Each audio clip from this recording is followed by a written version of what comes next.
What is going on, ladies and gentlemen? Welcome back to Auto Auction Rants. Today, I'm a little pissed off because I got a letter in the mail from one of my insurance companies. Now, I have lots of different types of insurance. I have my health insurance, I have my shop insurance, I have my car lot insurance, I have my homeowner's insurance policy on this house, on my other house, on my Indiana house. I've got separate structure insurance that covers things like gutters and fences and sheds. I have car insurance, and I have insurance on my trailers. Now, combined for all of these things, I pay thousands of dollars a month in insurance. And I got a letter in the mail today telling me one of these insurance companies was canceling my policy. And I was sitting there going, why? I haven't done anything wrong. I don't have any tickets. I'm not in any kind of trouble. What could I have possibly done? I haven't filed any insurance claims for like accidents or my fault or anything. So what could possibly be going on? Well, in 2023, that's right, 2 years ago, there was a massive hailstorm and my roof got damaged. 2 years ago, there's $12,000 worth of damage to my roof on my brand new house. And because of that, they've canceled the policy on my shop out here. No, I mean, it's not the end of the world. I've got another insurance policy. It's no big deal. There's a million different insurance companies out there, but it's crazy to me how I file a claim, and here's the best part. The insurance company that just dropped me after over 6 years of using them, I have never filed a claim with them. Never. I've never had a claim against that policy. They are dropping me because of a claim I filed on a different policy at a different address for an act of God. Hail damage is considered an act of God. This is not like a car where it's like, oh, you should have put it in the garage or you should have covered it up. Was I supposed to put a tent over my house? Was I supposed to put bubble wrap over my roof? Like, what in the hell was I supposed to do to prevent the hail from damaging my roof? This was massive hail, guys. You guys probably, some of you remember it. The Mustang we thought was totaled. My Impala was totaled. Now, that was not through any of my normal insurance companies. The Impala was through my dealership's insurance. That never even went on my record at all. It's a special kind of insurance. I have full coverage insurance on all of my cars. It's a different kind of a blanket policy type of insurance for the dealership. Now, the Mustang, that was an insurance claim, but after that was all said and done, the bill came out to like $6,000 or $7,000. I mean, it wasn't that bad, and they're not upset about that. That's the thing. They're not even upset about the damage to the car. They are dropping me because of hail damage to my roof on my house at a different location under a different insurance policy. And it's because of some risk assessment. I got a letter saying it was such and such company did a risk assessment and decided I was too much of a risk. Too much of a risk because God dropped hailstones on my house? It's not like I threw my house into the tornado or I took my house and went, ooh, there's a hailstorm, and moved it into the path of a hailstorm. It's a freaking house, man. What am I supposed to do? There was nothing I could have done to prevent the damage to my house. And now I've been dropped because I had to use my insurance for what insurance is designed to be used for. Damage. Not my fault. Nothing I could have done about it. Just an act of God. Something that happened in the wild, nature, wind, fire, hail. You know, you use your policy and you risk being dropped, or you risk your rates going up. How does that make any sense? Insurance is the biggest scam of all time. I think the majority of us probably go years and years and years paying. Insurance isn't cheap. Paying every month. You pay that premium. And then one time, something happens, and you don't want to use it because you know what could happen if you do. But one time you're like, I got to use it because I'm not going to pay $12,000 out of my own pocket to put a roof on my house because of a hailstorm when I'm covered under my insurance policy. Instead, I'd rather pay the $1,000 deductible. So you do that. You pay your deductible. 2 years later, you get a letter saying, by the way, we're not renewing your policy. Now, they've renewed my policy ever since then, Ever since then, we've paid and they've renewed the policy. But suddenly, 2 years later, I am too big of a risk for this company. Can somebody explain to me how the hell insurance companies get away with this? How do they manage to charge people so much money over and over and over and over again? Then when you need to use it, they fight you on it, right? They don't give you a fair number. Insurance companies are scam artists, man. Like, they are the biggest scammers. They make the Nigerian scammers look like they're freaking saints, man. I'm just, what a scam. When you file a claim, what's the first thing your insurance company does? They come out and they go, well, your car could be cut in half. They'll look at it and go, well, it doesn't look that bad. Car's cut in half. I lost my arm. It can be fixed. Lots of people have one arm. No big deal. You know what I mean? You file the insurance claim and they want to send your car to their specialist. They want you to go to their doctors. Why? Because they have like this secret handshake worked out with these places where it's like, and the truth is, they will cut corners for that discount, okay? The insurance company will say, hey, we only want you to bill us this much money. The car may have $20,000 worth of damage. The insurance company says, we want you to fix it for $12,000. Where do you think they're going to save that money? In the quality of the repair. And then immediately after that, they're going to raise your rates. It's so frustrating, man. It really is, because it's, you know, I know everybody's going through stuff. There's a lot of horrible things going on right now in this nation, in the world for that matter. These are small potatoes, and I get it. But, you know, when things just keep happening in your own life, it just kind of, you just get wore down, you know, where you're just like, really? Another thing to fucking deal with? Are you serious? Another fucking thing I have to deal with. Yeah. Anyway, I wanted to make a little rant video because I'm sure I'm not the only one that feels the stress from something like this. Nobody wants to get a notice in the mail 2 years after an incident happened saying that your insurance company has dropped you because of fucking hail damage to your house. I could understand if I had an open space in my garage and I did not put my car in the garage. I understand. That I would say, yeah, it's absolutely my fault. But you can't put your house away. You couldn't put something over the house to protect it. It's not my fault. It's literally a hailstorm. It's weather doing natural things, and now I'm being screwed because I had to use my policy. So they rip you off with the rates. You make your payments on time every month.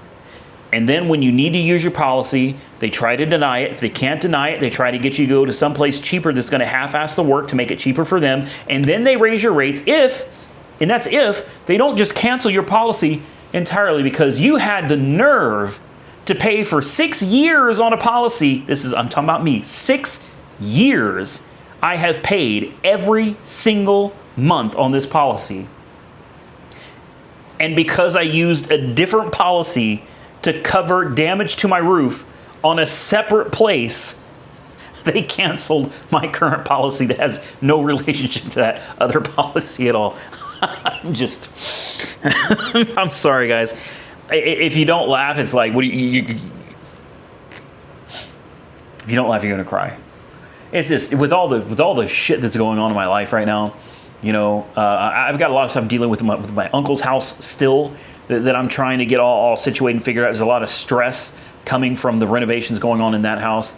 I got a lot of stress coming from trying to turn this place into a retail dealership, a ton of stress. And I've got a lot more stress coming from, I have an appointment with the state of Oklahoma in about a week where they're going to tell me what my punishment is for an auction yard selling my cars to the public when they weren't supposed to. What my punishment is. Because it was my responsibility to make sure that the auction yard did their job properly. It's not the auction's job to do their job properly. It's my job to know that the auction was doing something they weren't supposed to do. Now I'm in trouble for it. Is the auction getting in any trouble? No. Are they being fined? No. Am I in trouble? Shit tons of trouble. Am I being fined? Yes. You want to know the best part? I don't think it's going to go this way, but there's a possibility of criminal charges. Because I'm a wholesale dealer, the selling of these cars to the public could be considered criminal. Are you, like, seriously, you can go to prison in Oklahoma for selling cars. This, like I said, I don't think that's part of it. I don't want anybody to think I'm going to prison. I could be. I don't think I'm going to prison. Nobody said anything about filing any criminal charges against me. But it's just... I've had a lot of you drop comments. You know, I've got some recent health issues with blech on the regular. In fact, I already did it just a little while ago today. Monkey Wrench Mike got to see it firsthand. I can't get the car and drive anywhere without vomiting. I've got vomit bags I have to carry with me everywhere I go. There's something wrong with me. And a lot of you said, maybe it's just the stress, Randy. You know, maybe you're just under too much stress trying to handle and deal with everything. And I do it all by myself. You know, this whole business, everything that happens from the videos, the editing, the ideas for content, the cars that are outside, the financial end of things, everything is done by me. It's one freaking person doing it all. And I'm not crying about it. I love what I do, and I sure as hell enjoy doing it. But it's like when I've got all these other problems, the last thing I need is a fucking insurance company coming along saying, by the way, sorry, you got to find another insurance policy because we're dropping you over a hailstorm from back in the day. You know, this shit is literally making me sick. And I've had several of you drop comments and say, hey, is it possible that you've been fixing up that house in Indiana because you're planning on shutting shit down in Oklahoma, moving away, and just walking away from it all? I probably shouldn't answer that yet. Let's just say that I am setting myself up to be in a position to where if people keep fucking with me, I'm going to say, fuck it. I'm done. I've said many times before that I was ready to just walk away. I don't know of any other YouTuber currently. In fact, I don't know of any car dealership. I don't know of anybody currently that's going through this kind of rigmarole, this kind of shit, to run a shitty little car. This is a hole-in-the-wall car lot, guys, and I don't even want to be a car lot. I don't want to sell cars to the public. I don't. I never did. All I wanted to do, honestly, all I wanted to do is be able to buy cars, play with them, fix them up as needed, send them back to auction. I don't generally like dealing with the public. I prefer to send the cars right back to the auction. Does that mean I lose a lot of money on the cars? Absolutely. Absolutely. I lose a ton. In fact, $30,000 to $40,000 a year is what I lose on average selling the cars back through the auto auction. I'm fine with that. That's part of my business structure. It's part of the business plan. It works and it saves me time and it prevents me from having to deal with a bunch of tire kickers that are going to be looking at a $500 car trying to talk me down to $50. You know what I mean? Oh, that tire looks like it needs to be replaced. You know, instead of giving you $1,500 for the car, I'll give you $300. You know, the Facebook marketplace and just the bullshit that people do nowadays. People don't want to be fair. They don't want to come out and negotiate and haggle fairly. They want better than a deal. They want to steal. You know, they want something for nothing. I don't have time for that. I don't have time to deal with that kind of stuff, man. So I don't want a dealership. And I've said this from the very beginning. I've never wanted a dealership. And here we go. You know, as things are all coming together, we're coming to the conclusion of this whole, whatever you want to call this. I call it a disaster with the state of Oklahoma. As all of this is starting to come to a conclusion, the insurance company drops me for a fucking hail damage on a house that's not even related to this policy from 2 fucking years ago. Are you shitting me, man? And yeah, I get it. Your kids can't watch my videos because I'm starting to cuss a little bit, and you know, I'm not a G-rated channel anymore. You know, I'm sorry. You know, I never said this channel was for children.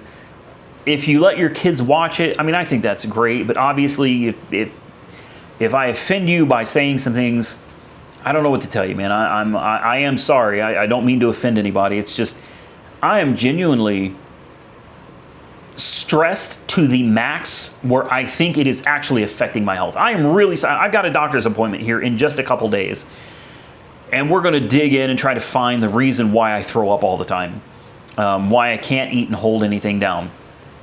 In fact, I've had to cut this video like 6 times in the time you've been watching it, because I feel like I'm gonna get sick. I can't even make a video anymore without getting sick Could it be stress? Maybe it really is. Maybe it's all psychological. Maybe there's nothing actually wrong with me at all. Maybe it's just I'm so full of stress, it just doesn't have anywhere to go. And now it's like manifesting itself in real health problems. Like, it's not okay to throw up all the time. I don't think I got to tell you guys that, man. Like, it's not good to eat and then just vomit it right back up. I guess you could say I'm sick and tired. Sorry, dad jokes. I truly am fed up. I'm doing my best to work everything out with everybody. I'm trying to please everybody, make everybody happy, because I don't want to move. I don't want to pack up and leave. So is that the goal? For those of you asking, am I planning on packing up and running off?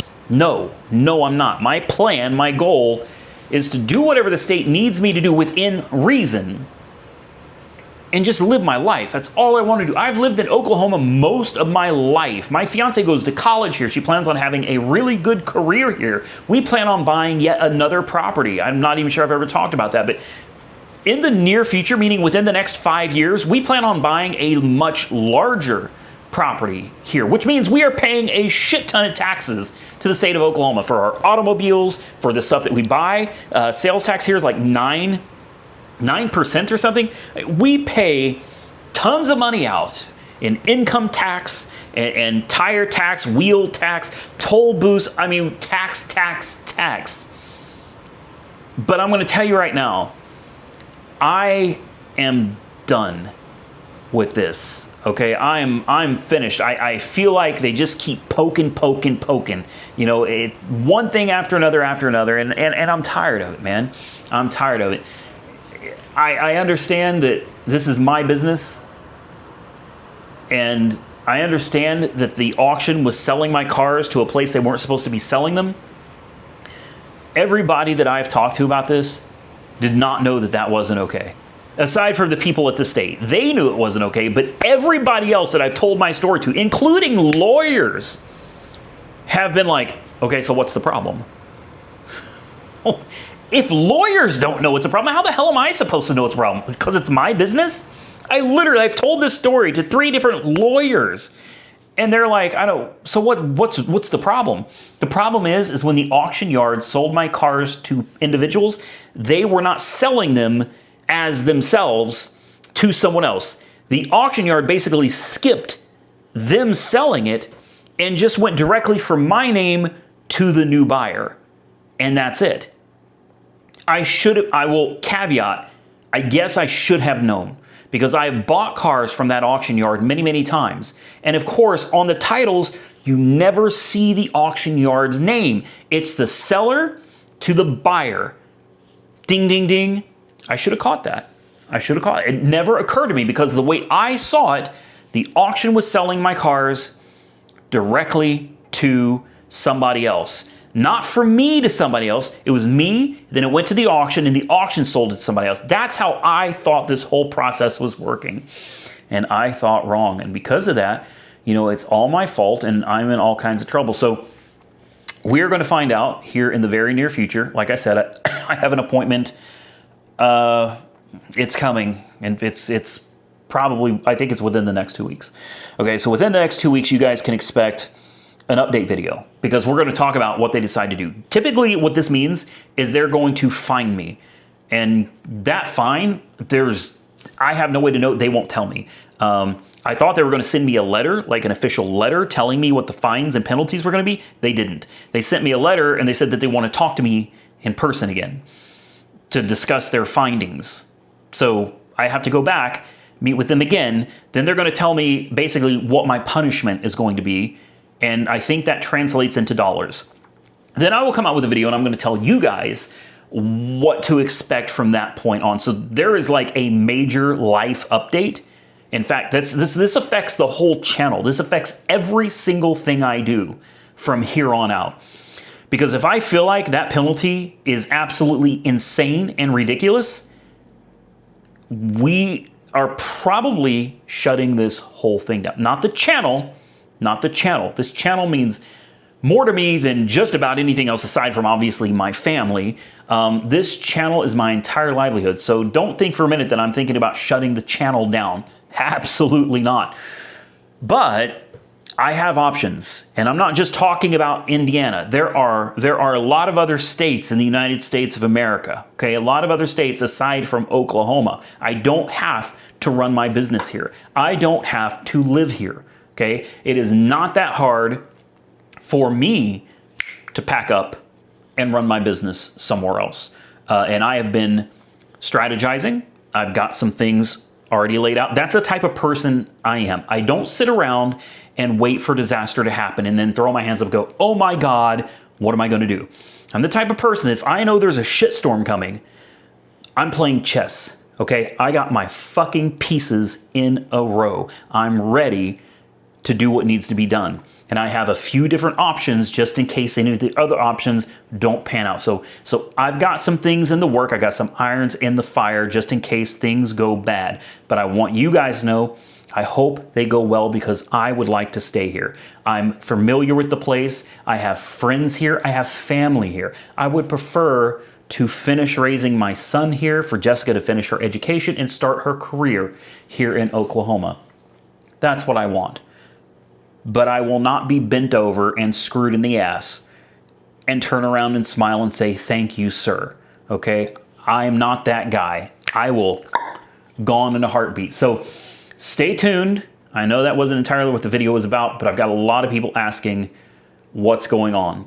And this whole stupid insurance thing was like just the icing on the cake. You know, I'm just, at the end of the day, the little insurance policy is not that big of a deal. There's another insurance policy. It's not that big of a deal. It's just another thing that I have to deal with that shouldn't have happened because I didn't do anything wrong. And I'm just going to say it again. I don't feel like I did anything wrong with those cars being sold. I don't feel like I did anything wrong. The auction knew I was a wholesale dealer. They knew that because I had to submit my wholesale license every single 2 years. Every 2 years, I have to apply for a new license, and then I have to send that license to the auction yard. They knew what kind of license I had. So if they weren't selling them through themselves to the next person, they should have never been selling the cars to the public to begin with. It should have been dealer only. So I don't feel like that was my fault. I don't feel like that was my fault. And I am pissed that now I'm on the hook for whatever the shitstorm is that's coming. I'm on the hook for it, nobody else. It's my fault, it's my problem. Listen, you guys drop your comments below and tell me what you think. What's your opinion of this whole thing? But I'm gonna tell you right now, I know it seems like it would be a lot to sell off everything, pack up and leave. And I'll be honest with you, it would hurt. It would hurt so bad to have to leave my friends and my family behind. But at the end of the day, I can't live my life based around not wanting to move away from friends and family. If I can't run my business here anymore, then I have to pack up and leave. And I'm only going to be pushed so far. Basically, it's going to come down to how much are they going to charge me? How much am I going to get fined for this mess? If I feel like it's reasonable and I can afford to pay it, then I'll do it. I'll do it. I'll suck it up. I'll take the loss. I'll take the L. And we'll move on and we'll do better. Okay? We'll do better. We'll become better. And we'll keep growing. But if it turns out to be some astronomical number where it's like, come on, man.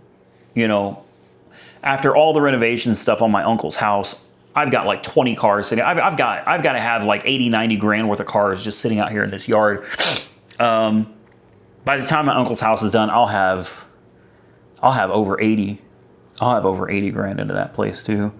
You know, I'm limited on how much I can even pay. My money's not limitless. You know, I have a cap. There's only going to be so much that's going to be like, yes, I can pay this. If it goes over that, I don't know what to tell you. There ain't even going to be the money for it. I can't pay you. And at that point, that's when it's like, okay, so what do we do? Well, the only thing that makes sense. I own this house and the shop outright. Most of the cars sitting on this property, I own them outright. I got over 100 grand in equity in my brand new house. That's cha-ching, cha-ching. This is easy stuff. It's easy money, okay? That is easy money. Cars, and houses. These are things I should be able to sell relatively quickly, be able to cash out, take the money, and what's that song? Ooh, take the money and run. Hey, take my little money. If necessary, I'll do like flying wheels. I'll pack up, I'll go somewhere else, and we'll do it from scratch.